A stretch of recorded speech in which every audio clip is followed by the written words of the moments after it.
everyone. Welcome to another Coffee and Contemplation brought to you by Spotlight Recovery. It is April 22nd. I've got a good reflection today from a Daily Reflections book for overeaters. So it's got some neat discussion in it on trusting God and about that concept of bringing God into our lives if you're in a 12-step program. But you don't have to, just if you're not in a 12-step program, to stick around anyway. There may be some good stuff in here for you. So, April 22nd, trusting God. Most of us have spent a great amount of time and energy trying to order and arrange our own lives. We have searched frantically for something to hang on to which would solve our problems. A new diet, a new job, a new lover. Nothing has worked permanently. The harder we have tried to straighten ourselves out, the more our problems have defeated us. When we came into the Overeaters Anonymous program, we were advised to let go and let God. At first, this may have seemed to us to be a huge cop-out. The idea of passively waiting for a higher power to do for us what we could not do for ourselves was an insult to our pride and our illusions of self-sufficiency. We were afraid to let go.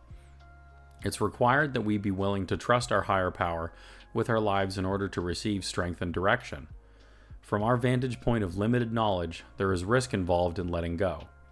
If we are willing to take this risk, and if we have the courage to face our fear, we will eventually receive the peace and support which we so desperately need. Besides, what do we have to lose except our own weakness? Grant me courage to trust you completely. This inspiration is from Food for Thought, Daily Meditations for Overeaters. Yeah, so I just like how they broke down and went about this process of trusting God. Because there's, if you don't have God or some form of spirituality in your life coming into recovery, then there's like a whole multi-step or into a 12-step program, 12-step recovery, I should say. There's this whole like multi-step approach that you have to go through, right? So the first is bringing God into your life. So this part more talks about now the trust and building that relationship. So that's what I'm going to kind of focus on here. Just from what they're talking about in this reflection.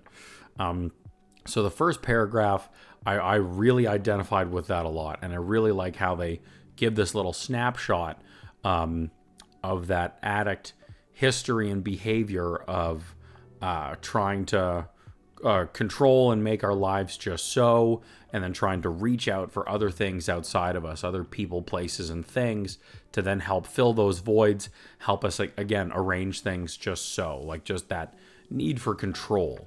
And I think they do a really good job at explaining and describing that.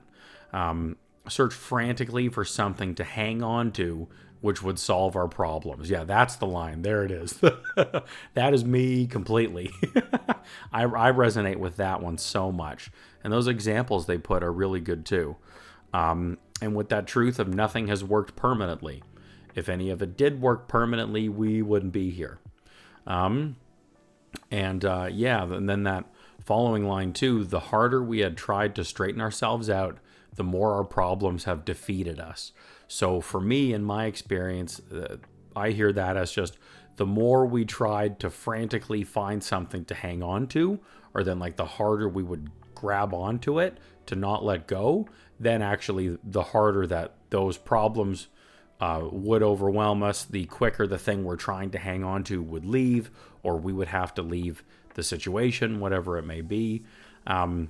So I resonate with that a lot, and I've seen that countless times. It's a very common thing I've seen just with other addicts in the program and people that I've worked with. And then it talks about coming into a 12-step program and hearing the slogan, let go and let God. It's a very common one. It's a really big one. If you know the steps at all, it is very synonymous with step 3, where it talks about, or it made a decision to turn our will and our lives over to the care of God as we understood God, him, her, them, non-gender, whatever. So it's very synonymous with that line and with that step. And I like that they mention, like, first time you hear it, it sounds like a cop-out, and that description of, like, just sit around waiting for old God to show up and make things right and fix it all, and you have the big hand come down from the clouds and all this shit, and, like, none of us have ever had that.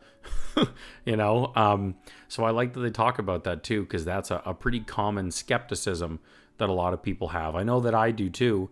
And I like that they mention the line of passively waiting for our higher power to do this and whatever. So I'm going to I'm just going to finish going through the reflection and then share just my experience and what I've learned on this piece on passively waiting versus action with God, because I think it's a really important distinction and it's really helped me a lot in my recovery.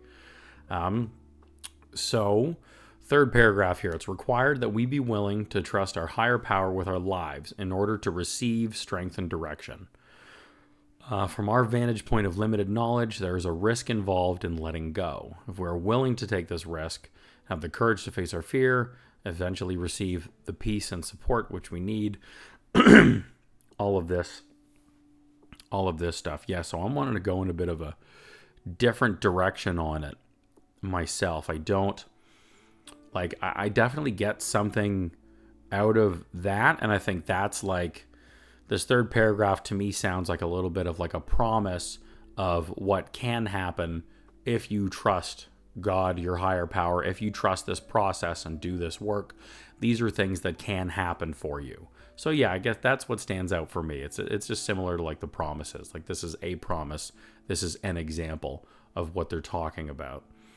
And so I like that. And I like that just to be there to try to give you, the reader, us, just a little bit of hope and maybe a little bit of trust in it through reading that. And of course, just that line, grant me courage to trust you completely, which is what they're really the point they're trying to drive home in this reflection. So what I wanted to talk about was this middle paragraph, the idea of passively waiting for a higher power. And so then this is where a lot of people get confused on this line of let go and let God, or with the third step, turning everything over. So this is obviously going to be a very condensed version and discussion here. I'm trying to shorten up these daily reflections videos a little bit because I'm getting into them too much. The time goes too long, and then who has the time to sit there and listen to me blab for 15-30 minutes in the morning? So I think I should shorten them up. Please, in the comments, throw down and let me know what kind of time you're appreciating out of these videos. The feedback would be great.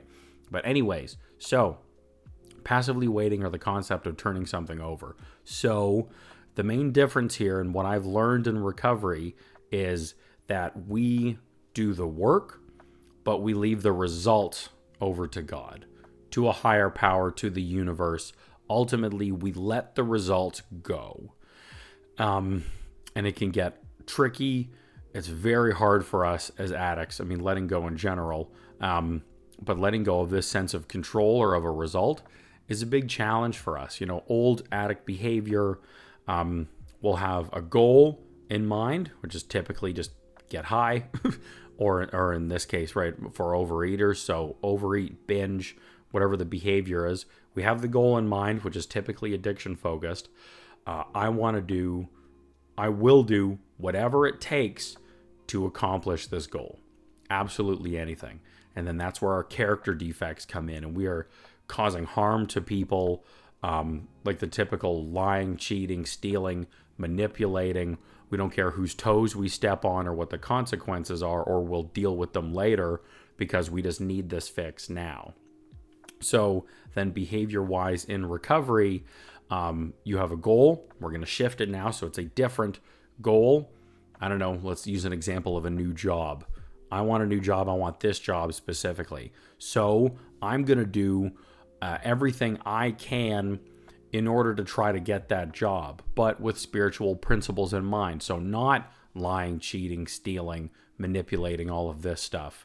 Put all the effort and time I can into the resume and into my job application, get feedback from others on how this all looks and reads and writes, and write them the best application that I can, do the best that I can in an interview, follow up, so on and so forth. So I'm doing all of this work, the right things, I'm taking the right actions and steps, but letting go of that result then. And so then having faith, trusting God in, if I don't get that job, then that was meant to be.